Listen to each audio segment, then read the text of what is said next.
Hello everyone, me and Damien are going to be talking about the nervous system. The nervous system is split into two parts, the central nervous system and the peripheral nervous system. Damien's going to talk about the central nervous system, I'm going to talk about the peripheral nervous system. The peripheral nervous system is a network of nerves that run through the body. It runs through the head, neck and the body. It sends messages all around the body. The peripheral nervous system is split into two parts, the autonomic and the somatic.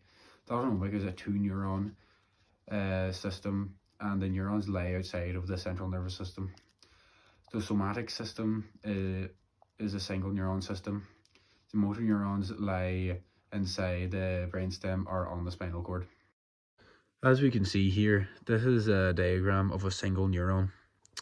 As you can see in this point shown, this is a dendrite. Dendrite is the receiving part of a neuron, and there's the cell body and the myelin sheath, then the blue box. The myelin sheath is insulating layer around the nerves. Then we have the node of Ranvier beside that.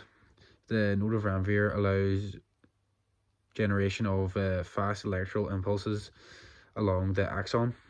And finally we have the axon. The axon carries nerve impulses away from the brain. As you can see here, this magnified drawing of single neuron. Here we see the nerve impulse enter. The nerve impulse triggers release of neurotransmitters.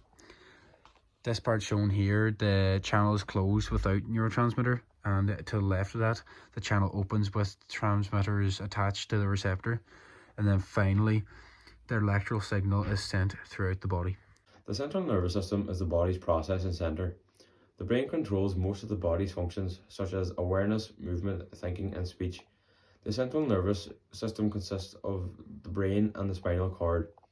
The spinal cord carries messages back and forth between the brain and nerves that run throughout the body.